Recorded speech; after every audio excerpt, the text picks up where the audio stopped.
How we got connected, I'd like to remind our audience, is that you were at First Baptist Church in Enid, and you were getting ready to go to Washington, D.C. on that honor flight. And so that's how George and I got introduced.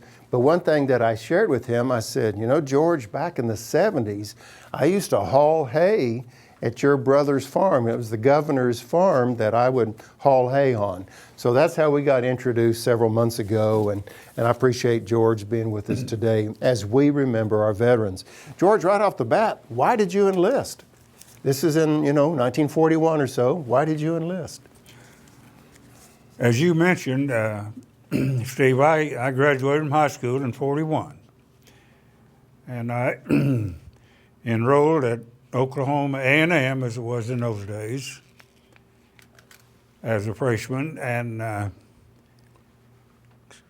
it was during this year, on a Sunday morning, there was two other boys and I were sitting in the Aggie drugstore on the campus at A&M, right directly diagonally across the street from the college fire station. Anyway, they had a little radio up on the shelf on the wall. And while we were sitting there drinking a Coke, it came on the radio that they had bombed Pearl Harbor.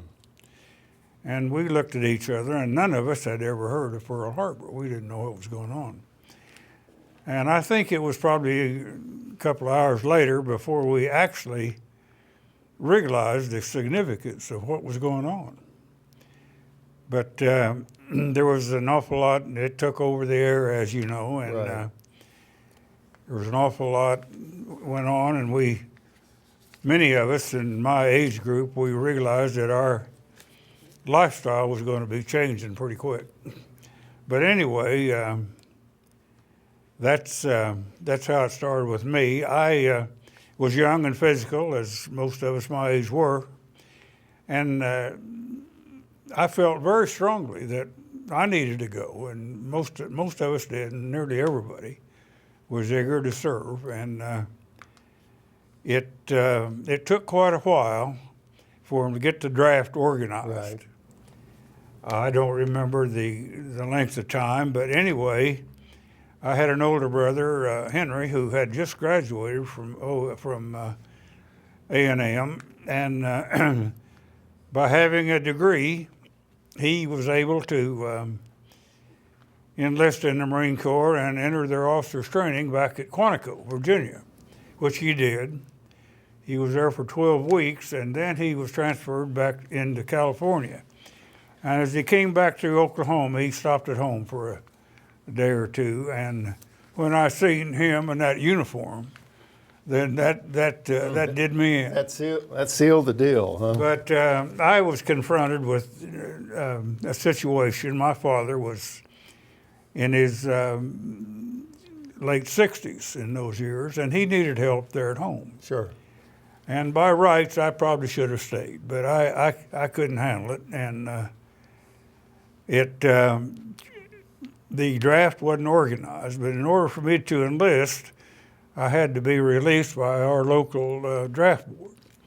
And they released me, and I went and I enlisted in the Marine Corps, and served during the war. And your story is very familiar and similar to many other, families in this country back in 1941 and 42 that they had this decision: do I stay home and keep the family together and help our parents on the farm? Do I work, or do I go serve my country? And so you were faced with that decision, and so many other individuals. And I know my dad, he joined the Navy in 42, but he was also on the farm, and they had a lot of cows to milk and firewood to chop and stuff like that. But he was torn with, well, do I stay and help my parents, or do I go with my brothers and join the service? So there was a lot of different challenges and decisions to be made at that time.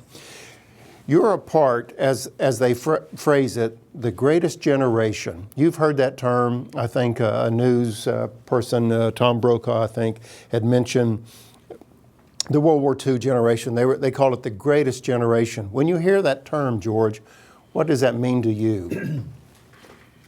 Well, I've thought about it some, and as time goes on, the more it has more meaning to me all the time.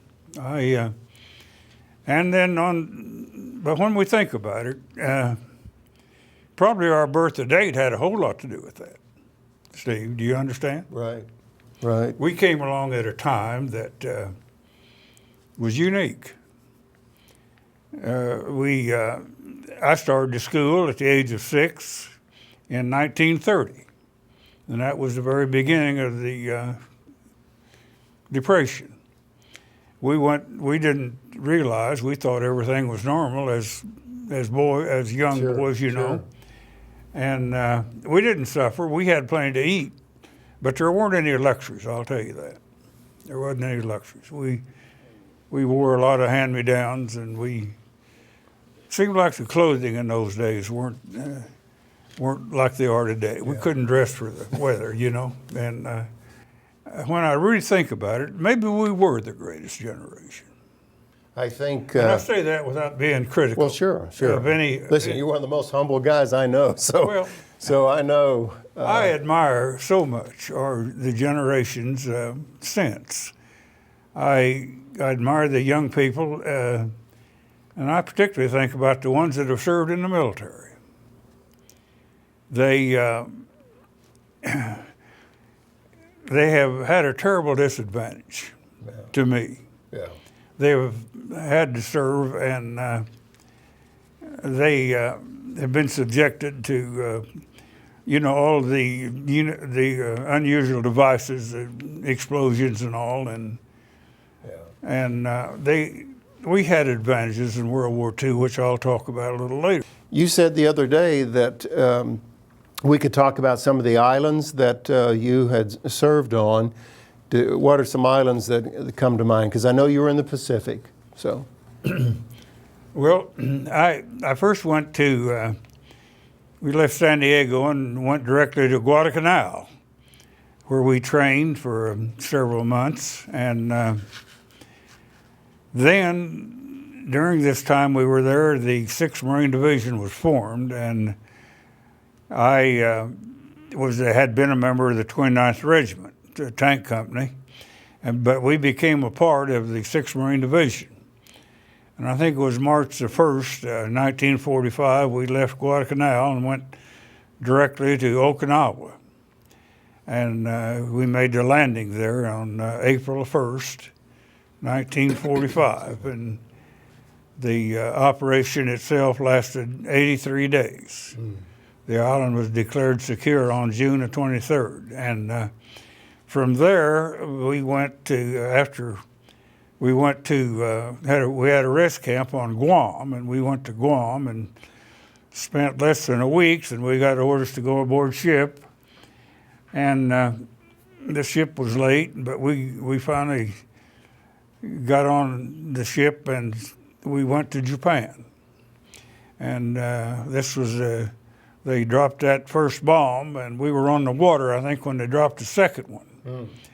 Wow. And we made the initial landing there, and we went in combat loaded because we couldn't trust them in those days. Sure. As we pulled into Tokyo Bay, we could see some white flags along the shoreline, but yet and all, we couldn't right. trust them. But we were there in Japan for, I think, 3 weeks only, and we done a lot of disarming there, and we left and went back to Guam, spent just a very few weeks, and got orders then to go aboard ship, and we went to Tsingtao, China, where we disarmed a lot of the people. The Reds, you might remember, were taken over along about that time, and it was confusing. Everything was confused, and that after having served in overseas as I did, and having gone through the Okinawan campaign,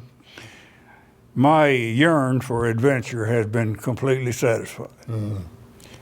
I have no desire for adventure. You said something to me the other day, George. You said it's important that we remember.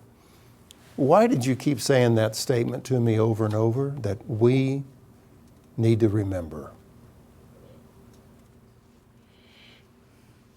Well, we do need to remember. I don't think we forget, but I sometimes wonder if we remember the way we should.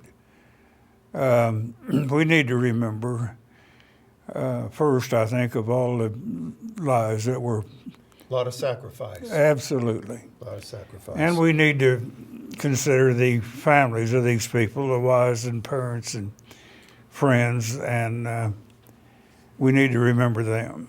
And I appreciate you saying that, George, because the intent of our show today is, sure, to highlight a couple stories of George Bellmon, but our purpose for our show today is to remember all those men and women that have served, that have given their lives the ultimate sacrifice. And the little thing that we can do is put a little program together to say that we remember. And so I appreciate you sharing that.